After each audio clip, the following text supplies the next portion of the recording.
Hello and mabuhay! So for today's vlog, dahil wala po tayong pasok ngayon, is pupunta po tayo ng Ilocos! See you there! Originally, yung plano kasi namin is pupunta kami ng Mount Kilang, tas after ng Mount Kilang, diretso sana kami sa Ilocos. Kaya lang, nagka-problema dahil sa laging pagulan dito sa corner is naapektaran yung daanan dun sa papuntang Mount Kilang. Kaya ngayon, mag-change plan po kami ngayon. Pupunta kami ng Ilocos. Kaya samahan niyo po ako sa journey ko papunta doon dahil it is my first time to go there. And samahan niyo po ako. See you there! Actually, may mga kasama kami ngayon. Kaso nga lang mamaya, dun kasi yung meeting place namin and makikita nyo kung sino yung mga kasama ko ngayon. But before this, pupunta muna ako sa duties and responsibilities ko before ako magwawalay. So for today's joyride, so this is my outfit. This is my, what do we call this? This is my t-shirt. Hindi naman siya t-shirt. Naka-pants. And of course, naka-shoes. And of course, ang mahiwagang shades. Earrings! So, tara na guys!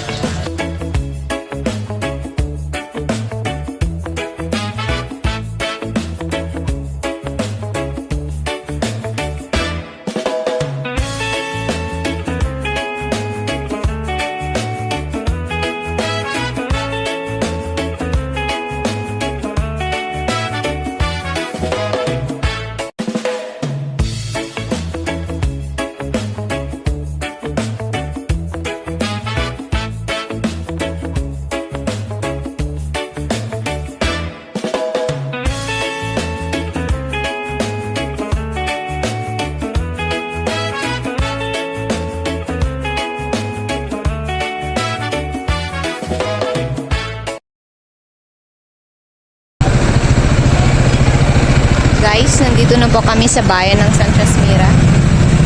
Hindi ko alam kung ilang hours pa bago kami makarating doon. Dito kami for nagpagasolina. Update lang. Pagkatapos nga naming nagpagasolina, ay itinuloy na namin ang aming road trip papuntang Ilocos. At sa hindi ko nga namamalayan, ay malapit na pala kami sa bayan ng Claveria. Na dati pinapangarap ko lang, ngayon ay nadadaanan ko na lang. Thanks God!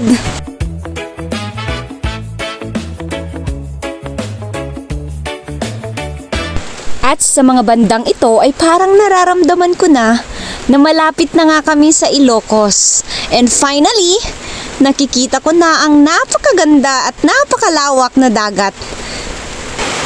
Kesa maniwala kayo o hindi, in my 25 years of existence in this beautiful world, ngayon lang po ako nakakalabas ng ganito, nakakawalay, nakakapunta, kahit nga lang sa simpleng picnic hindi ako makapunta noon nung nag-aaral pa ako.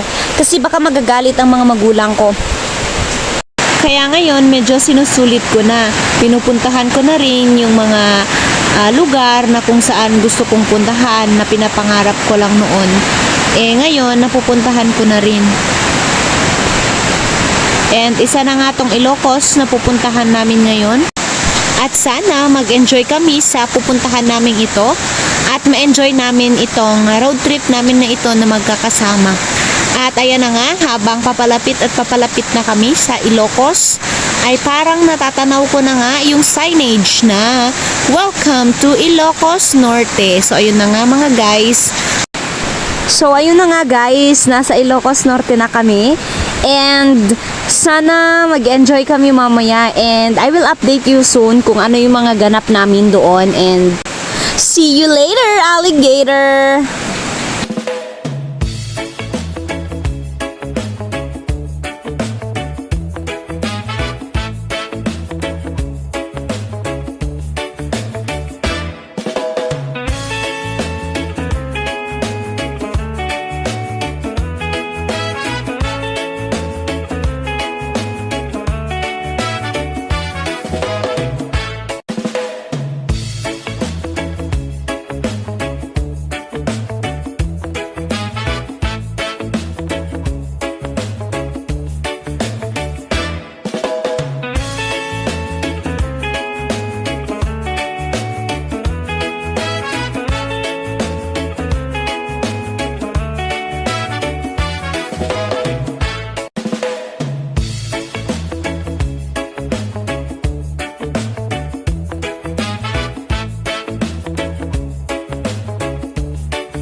At pagkatapos ng mga ilang oras, ay nakarating na nga kami dito sa may Patapat Bridge. Akala ko nga nung una na ito na yung Ilocos. Ito na yung pupuntahan namin. O, ito nga yung Ilocos, pero hindi pa rin pala ito yung destination na pupuntahan namin.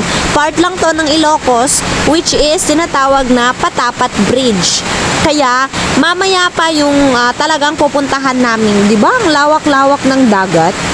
Tapos na-realize ko, bakit kaya maalat ang dagat, no? Bakit kaya? Tapos ang lawak-lawak ng dagat, tapos hindi ka makahanap ng jowa mo, di ba? Anong connect? Anong connect nga, di ba? Huwag nyo na lang akong pansinin. Kasi ano lang to, di ba may vlogger pa si kuya doon.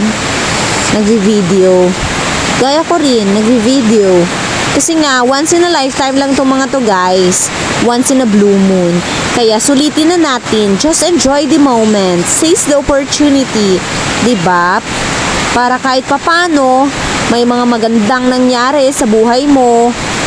Kung pagod ka man, kung malungkot ka man, broken hearted ka man, may mga araw din na kailangan mong hindi masaya, mag-unwind. O, tignan niyo ako dyan, o, diba? Selfie. Kala mo naman, maganda, diba? Feeling artista, naka-shades pa siya. Sige, tawa pa, girl. Hi guys, so bali tikman po natin yung yung worth 50 pesos na ice crumble dito sa Ilocos Sur. 50 pesos to guys, oh, 50 pesos. Di ko alam kung ano yung difference niya dun sa binibili ko sa corner sa atin. Kung bakit siya 50 pesos. So let's try. Dahil ba siguro sa view kaya mahal? Dahil ang ganda ng view. Pero yung nanonood, walang ka-I love you.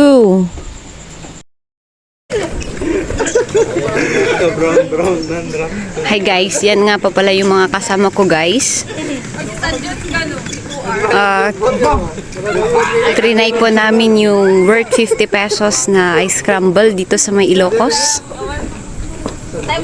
At habang bumibili kami dyan ay niloloko nga ako ng mga kasama ko, guys. Sabi nila, maglalagay din daw ako ng sticker ko dun sa may ice crumble. Kasi nga vlogger daw ako, di ba? Ha ha ha, nakakatawa.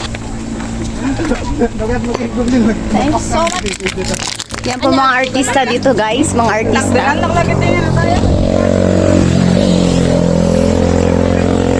Dami naming fans oh.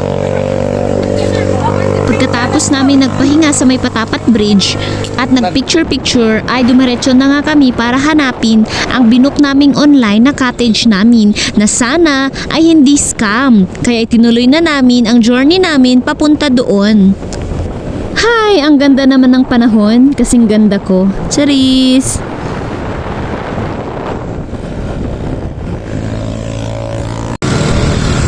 Guys, nandito po kami ngayon sa hindi ko alam kung saan. We are still looking for our cottage. We are just using what do we call this? A Google Map.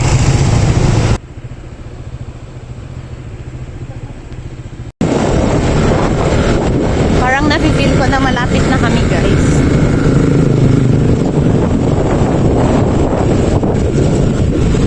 And I think this is the right destination, which is the 727 South Bridge.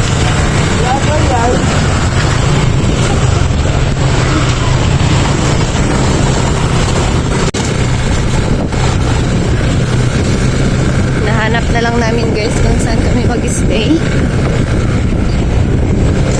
Pero nasa tamang landas na kami. Ito, 727 South Beach House.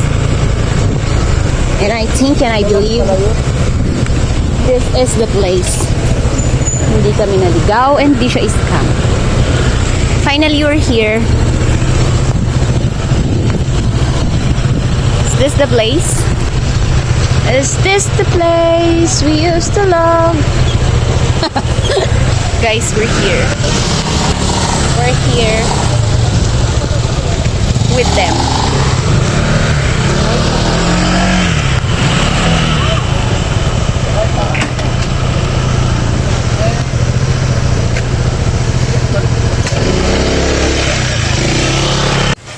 Guys, we're here na at the right destination.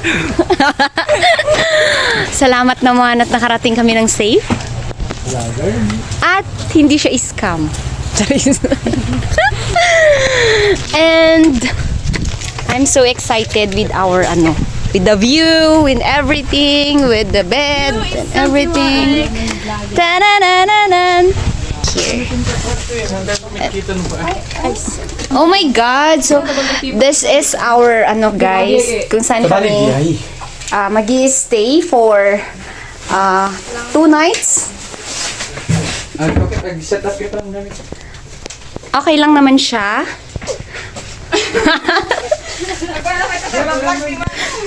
Guys, pasok na kayo, guys. Set up nyo ng mga gamit nyo. Ayoko na. Dito po. So, dito kami sa baba. Ayaw namin sa taas, Charis.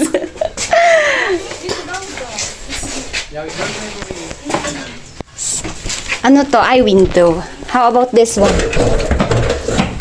It's the comfort room, guys. May naman siya, bowl at mayroon namang tubig. Ayun! Okay, guys. Update ko kayo mamaya. Tawa. Bye! Hello, guys. So, nandito na nga po pala kami sa Ilocos, kung saan kami nag-check-in. Kung saan kami nag-stay yan, guys. And gusto ko lang ipakita sa inyo yung view namin na pagkalabas po namin ng cottage namin dito sa may Saud Beach. Kikita nyo agad. Yan, guys. Tapos, ayan. So, yan, guys. Diba? Diba? White sand. Actually, guys, kanina pa kami nakarating dito mga 5. Kasi ang departure time namin doon is 10 o'clock in the morning. But originally, sana, yung oras sana ng pagpunta namin dito is 7 a.m. Kaso nga lang, may nasikaso pa kasi ako. Tinapos ko muna yung katungkulan ko as isang kawani ng gobyerno. Kaya nakipag-usap ako sa mga kasamahan ko na baka pwedeng mga 10 kami aalis. And ayun naman, mga mababait naman sila at pumayag sila. Kaya umalis kami ng corner 10 o'clock a.m. in the morning and nakarating kami dito mga 4 o'clock in the afternoon. Kasi nga, sa sobrang nakailang stopover kasi kami. Kaya ayun, unabot kami ng hapon dito, guys. And okay naman, worth it naman. So pakita ko sa inyo yung mga kasama ko, guys. Pagod daw sila sa biyahe. Kaya nagstay muna sila sa room.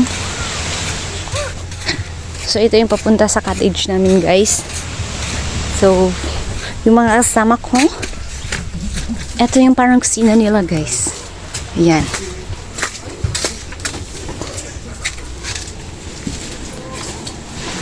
Tulog. Ay, sorry. So, i-check po namin kung anong ulam ngayong gabi. Kung anong ulam namin ngayong gabi. Wow! Konting shrimp. Wow! Ala! Si nandito? Nemo. Charis.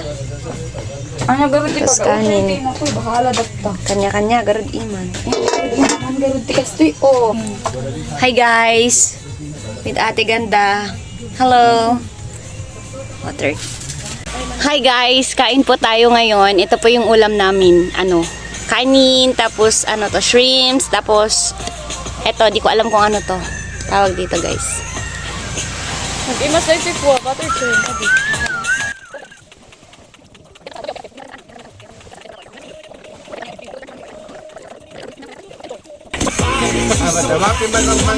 Wait lang, wait lang. Beshak! Guys, ubos. 4 na malalaking shrimps. 1 cup ng rice. Tapos isang, fish. Di ko alam kung anong klaseng fish to. Galunggong lang kasi alam ko, guys. Bye!